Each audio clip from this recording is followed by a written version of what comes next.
Hello everyone. A shorter than usual video on Kursk here as I've got a bit of a sore throat and can't talk very good.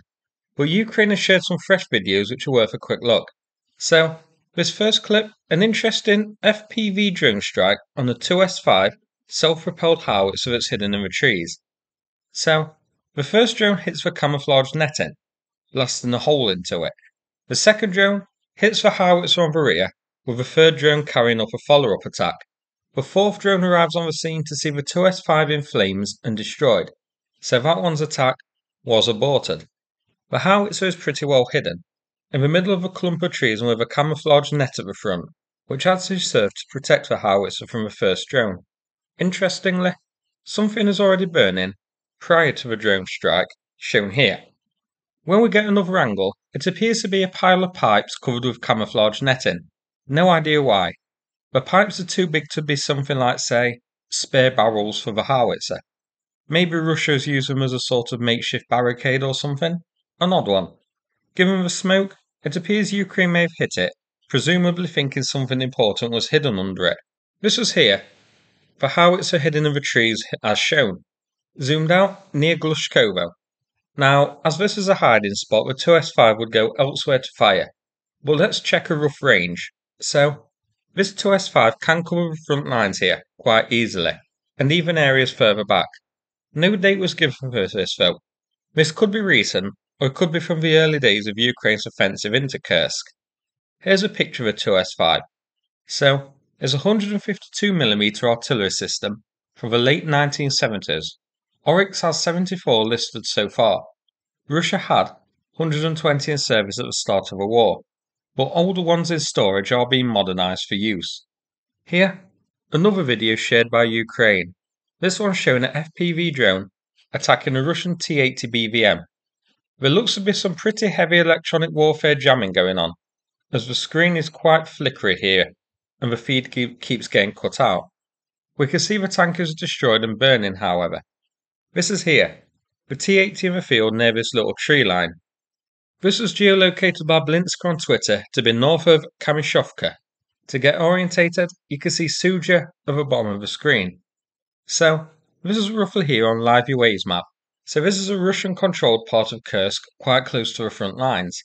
Finally, Front Intelligence Insight published a map here of Russia's defensive fortifications near the power plant, and a nice satellite image showing the extent of the trenches.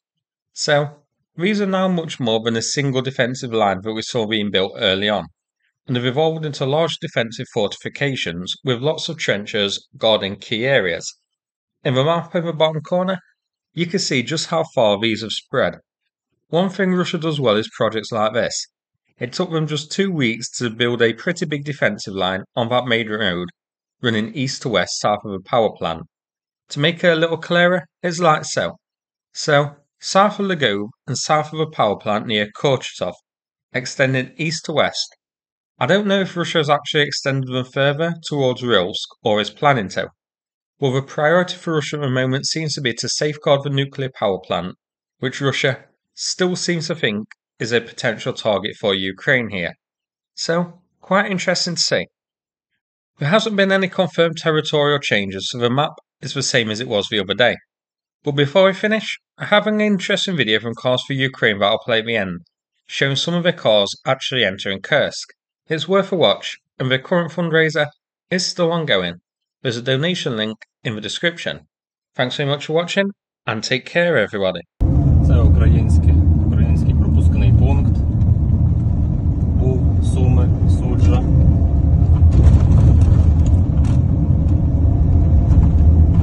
І це ми вже заїжджаємо на територію Росії.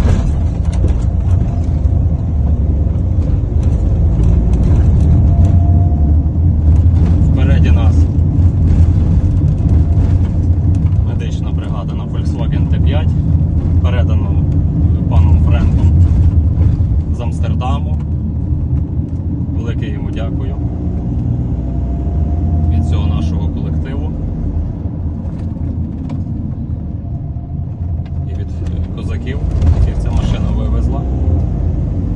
Зараз ви бачите вже іменно КП Росії. Це його так гарно відпрацювали наші артилеристи.